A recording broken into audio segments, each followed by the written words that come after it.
Hi friends, இன்னைக்கு நம்ம என்ன பண்ண போறோம் அப்படின்னா இந்த மோட்டோ மொபைல் தான் சர்வீஸ் பண்ண போறோம். இந்த மொபைல்ல என்ன ஃபால்ட் இருக்கு அப்படின்னா எனக்கு தெரிஞ்சு காம்போ போயிடுச்சுன்னு தெரியும். ஆனா வேற எதுவும் ஃபால்ட் இருக்கா அப்படின்னா காம்போ மாத்தினாதான் நமக்கு அது தெரியும். அப்போ ஃபர்ஸ்ட் நம்ம காம்போவை மாத்திடுவோம். அதுக்கப்புறம் வேற கம்ப்ளைண்ட் இருக்கான்றத அப்புறம் பார்த்துக்கலாம். மோட்டோவில் இந்த மாடலுக்கு நம்ம காம்போ சேஞ்ச் பண்ணுறதுக்கு பேக் சைடு எதுவுமே கலட்ட தேவையில்லை. ஃப்ரண்ட்ல அந்த காம்போவை ரிமூவ் பண்ணாலே போதும். அங்கே ஒரு சின்ன ஸ்க்ரூ இருக்கும், அதை கலட்டினாலே ஈஸியாக நம்ம காம்போவை சேஞ்ச் பண்ணிடலாம். ஓகே, டிஸ்பிளே காம்போவை ரிமூவ் பண்ணியாச்சு. போய் புதுசு வாங்கிட்டு வந்துடலாம். நண்பர்களே, பழசு புதுசு காம்போ வாங்கியாச்சு. ஸோ இப்போ நம்ம என்ன பண்ண போகிறோம் அப்படின்னா மொபைலில் காம்போ இன்ஸ்டால் பண்ண போகிறோம். இன்னொரு விஷயம், நான் போகிற வரைக்கும் மொபைல் நல்லா சார்ஜ் போட்டிருந்தேன். என்ன கண்டிஷன் தெரியும்ல, அதுக்காக மொபைலுக்கு டிஸ்பிளே கனெக்ஷனை ப்ராப்பராக கொடுத்தாச்சு. இப்போ என்ன பண்ண போகிறோம் அப்படின்னா பர்ஃபெக்டாக பேஸ்ட் போட்டுட்டு காம்போவை உட்கார வச்சிடலாம். ஓகே, மொபைலை சுற்றி ப்ராப்பராக பேஸ்ட் போட்டாச்சு. இப்போ என்ன பண்ண போகிறோம் அப்படின்னா டிஸ்பிளேவே உட்கார வைக்க போகிறோம்.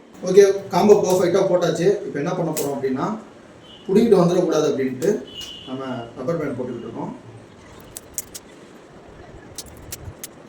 நண்பர்களே, மொபைலுக்கு காம்போ சேஞ்ச் பண்ணியாச்சு.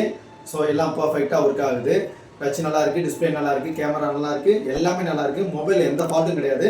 காம்போ மட்டும்தான் இஷ்யூவாக இருந்திருக்கு. ஸோ காம்போ சேஞ்ச் பண்ணியாச்சு, எல்லாம் பர்ஃபெக்டாக இருக்குது அப்படின்னு சொல்லலான நேரத்தில் கை தவறி மொபைலை கீழே விட்டுட்டேன்.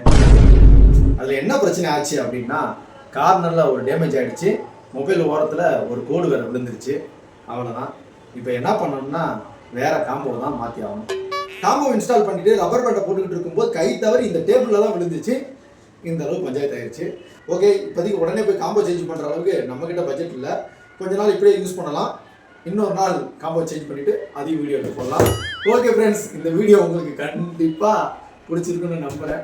பிடிச்சிருந்தா லைக் பண்ணுங்கள், கமெண்ட் பண்ணுங்கள், ஷேர் பண்ணுங்கள். மறக்காமல் பிரபு கண்ட்ரோலருக்கு சப்ஸ்கிரைப் பண்ணிடுங்க. நெக்ஸ்ட் இதே மாதிரி இன்னொரு வீடியோவில் மீட் பண்ணலாம். வட போச்சு.